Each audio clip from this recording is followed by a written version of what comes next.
വിമുക്തി തിരുവനന്തപുരം ജില്ലാ കോർഡിനേറ്റർ വിഘ്നേഷ് വിശ്വനാഥ് നമ്മോടൊപ്പം തത്സമയം ചേരുന്നുണ്ട്. കൂടുതൽ കാര്യങ്ങൾ നമുക്ക് ചോദിച്ചറിയാം. വിഘ്നേഷ്, നമസ്കാരം. അങ്ങ് നമ്മുടെ ഈ പരിപാടിയിൽ അണിചേരുന്നു എന്നുള്ള സന്തോഷം. ഈ വിമുക്തി കേന്ദ്രങ്ങളിലേക്ക് വരുന്ന കുട്ടികളുടെ എണ്ണം കൂടുന്നു എന്നുള്ളത് നമ്മൾ വല്ലാതെ ആശങ്കപ്പെട്ടാണ് കേട്ടുകൊണ്ടിരുന്നത്. താങ്കൾ പറഞ്ഞൊക്കെ നമ്മൾ ശ്രദ്ധിക്കുകയും ചെയ്തു. അപ്പോൾ ഇത് പ്രത്യക്ഷമായി നമ്മോട് വിളിച്ചു പറയുന്നത് ലഹരി ഉപയോഗിക്കുന്ന ചെറിയ പ്രായമുള്ള കുട്ടികളുടെ എണ്ണം വളരെ വളരെ കൂടി വരുന്നു കേരളത്തിൽ എന്നുള്ള ആശങ്കപ്പെടുന്ന കാര്യമല്ലേ?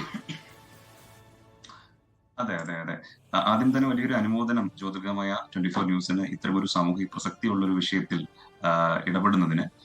തീർച്ചയായിട്ടും SKN പറഞ്ഞതുപോലെ തന്നെ ഈ കുട്ടികളുടെ ലഹരി ഉപയോഗിക്കുന്ന കുട്ടികളുടെ എണ്ണം കൂടുന്നത് നമുക്കൊരു പ്രശ്നമായിട്ട് തോന്നുമെങ്കിലും അതിന് മറ്റൊരു വശം കൂടിയുണ്ട്. സാർ അത് സൂചിപ്പിക്കുകയുണ്ടായി. അതൊരു നല്ലൊരു കാര്യമാണ്. അതായത് ഈ ചികിത്സ തേടി എത്താനുള്ള വിമുഖത കുട്ടികളിലും രക്ഷിതാക്കളിലും കുറയുന്നുണ്ട് എന്നുള്ളത് കൂടി അതിനെ നമ്മളൊരു വളരെ പ്രത്യാശയോടു കൂടി കാണേണ്ടതുണ്ട്. കാരണം ഒരു കാലത്ത് നമ്മൾ ഏറ്റവും കൂടുതൽ ഫേസ് ചെയ്തിരുന്ന ഒരു പ്രശ്നം ഈ കുട്ടികളെ ലഹരി ഉപയോഗം കണ്ടെത്തി കഴിഞ്ഞാലും അതിന് വേണ്ട സൊല്യൂഷനായ ചികിത്സയോ മറ്റ് സേവനങ്ങളോ എടുക്കാൻ രക്ഷകർത്താക്കൾ വളരെയധികം വിമുഖത കാണിച്ചിട്ടുണ്ടായിരുന്നു.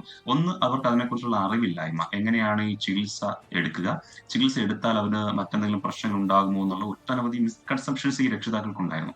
അവിടെ നിന്നൊക്കെ ഞങ്ങളുടെ ഈ നിരന്തരമായ ബോധവൽക്കരണ പ്രവർത്തനങ്ങളിലൂടെ ലഹരി ഉപയോഗം കണ്ടെത്തിയാൽ അതൊരു ആഗോള പ്രശ്നമാക്കി മാറ്റാതെ കൃത്യമായ സൊല്യൂഷൻ, കൃത്യമായ ചികിത്സാ രീതികൾ, ഇപ്പൊ നമുക്ക് മരുന്ന് കൊടുത്തുകൊണ്ട് മാത്രമല്ല, ചിലപ്പോൾ തെറാപ്പികളിലൂടെ ചിലപ്പോൾ മാറ്റിയെടുക്കാൻ കഴിയുമായിരിക്കും, ചിലപ്പോൾ കൗൺസിലിംഗ് സേവനങ്ങളിലൂടെ കൊടുക്കാൻ കഴിയുമായിരിക്കും. അപ്പൊ ഈ രീതിയിലുള്ള സേവനങ്ങളെ കുറിച്ചൊക്കെ രക്ഷകർത്താക്കൾക്ക് കൃത്യമായ ഒരു അവബോധം കൊടുത്തതിന്റെ പുറത്താണ് ഇപ്പോ ഈ ലഹരി ഉപയോഗം കണ്ടെത്തി കഴിഞ്ഞാൽ അതിന് ചികിത്സയുണ്ട് എന്നും ചികിത്സയിലേക്ക് പോകണമെന്നും ചികിത്സ എടുത്തുകൊണ്ട് നമ്മുടെ കുട്ടികളെ തിരികെ അവരുടെ ജീവിതത്തിലേക്ക് കൊണ്ടുവരാൻ സാധിക്കും എന്നൊരു ബോധം, ഒരു പൊതുബോധം ക്രിയേറ്റ് ചെയ്യാൻ ഈ 24 ന്യൂസ് പോലെയുള്ള ചാനലുകളുടെയും അല്ലെങ്കിൽ ഞങ്ങളുടെ വകുപ്പുകളുടെയും വിമുക്തി മിഷന്റെയും ഒക്കെ ഇടപെടലുകളിൽ കൂടെ സാധിച്ചിട്ടുണ്ട് എന്നുള്ളത് വളരെ നല്ലൊരു കാര്യം കൂടിയാണ്.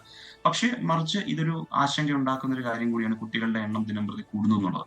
എത്രമാത്രം കാര്യക്ഷമമായി നമുക്ക് അതിനകത്തേക്ക് ഇടപെട്ടുകൊണ്ട് ആ ഒരു സാമൂഹിക പ്രശ്നത്തിന്റെ പരിഹാരം കാണാം എന്നുള്ളതാണ് നമ്മൾ നോക്കുന്നത്. അതുകൊണ്ട് തന്നെയാണ് തൊട്ട് നേരത്തെ പറഞ്ഞതുപോലെ ഈ നേർവഴി പദ്ധതി വളരെ കാര്യക്ഷമമായി തിരുവനന്തപുരം ജില്ലയിലെന്നല്ല സംസ്ഥാനത്തുടനീളം നടത്തുന്ന എക്സൈസ് വകുപ്പിന്റെ വിമുക്തി മിഷന്റെ പ്രവർത്തനമാണ്. അത് ഏറ്റവും നല്ല രീതിയിൽ വർക്ക് ചെയ്യുന്ന വിമുക്തി മെന്റർമാരുണ്ട്.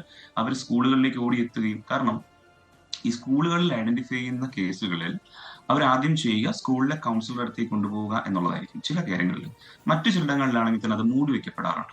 ഈ സ്കൂളിന്റെ പേര് നഷ്ടപ്പെട്ടു പോകുമെന്നോ മറ്റോ ഭയന്നുകൊണ്ട് ഈ ഒരു കൃത്യമായി റിപ്പോർട്ട് ചെയ്യപ്പെടാതെ പോകുന്നുണ്ട്. ഓക്കെ, ശ്രീ വിഘ്നേഷ്, എന്തായാലും താങ്കൾ ചെയ്ത നല്ല കാര്യം. മാത്രമല്ല, കേരളത്തിലെ ഈ വലിയൊരു പടയൊരുക്കം ആവശ്യമാണ്. അത് താങ്കളൊക്കെ അണിചേർന്നു എന്നുള്ളത് സന്തോഷം. എന്ന് മാത്രമല്ല, എക്സൈസ് ഡിപ്പാർട്ട്മെൻറ്റ് ഇത്തരം നേർവഴി എന്ന പേരിൽ ഇങ്ങനെ വിമുക്തി കേന്ദ്രങ്ങൾ കേരളത്തിലുടനീളം നടത്തുന്നു എന്നുള്ള കാര്യം ആളുകൾ കൂടി അറിയാൻ വേണ്ടി അതും കൂടി നമ്മുടെ പ്രചാരണ പരിപാടികൾ നമ്മൾ ഉൾപ്പെടുത്താം. Thank you for joining in our propaganda war. അപ്പോൾ ഇതൊരു യുദ്ധമാണ് ശരിക്കും. നമ്മൾ മറ്റെന്തൊക്കെ പറഞ്ഞാലും നമ്മൾ ദൈവത്തിന് വേണ്ടി ഒരുപാട് സമയം കളയുന്നു, ഈശ്വരന് വേണ്ടി നമ്മൾ സമയം കളയുന്നു, നമ്മുടെ കുഞ്ഞുങ്ങൾക്ക് വേണ്ടി കുറച്ചുകൂടി സമയം കളയണം. ഒരുപാട് വിവാദം ഉണ്ടാക്കാനും ആ വിവാദത്തിൻ്റെ മുന്നിൽ നിന്ന് കൊടിയൊക്കെ പിടിച്ച് മുന്നോട്ട് പോകാനും ഒക്കെ നമ്മൾ താല്പര്യം കാണിക്കും. നമ്മുടെ പിന്നിലൊരു തലമുറ അല്ലാതെ ആകുന്നു എന്നുള്ളത് മറന്നു പോകരുത്. ലോകത്തെവിടെയായാലും ഏത് സമയത്തും 24 വാർത്തകളും ഓഗ്മെന്റഡ് റിയാലിറ്റി പാക്കേജുകളും എക്സ്പ്ലെയിനറുകളും വിശദമായി കാണാൻ ഞങ്ങളുടെ യൂട്യൂബ് ചാനൽ നിങ്ങൾക്ക് സബ്സ്ക്രൈബ് ചെയ്യാം.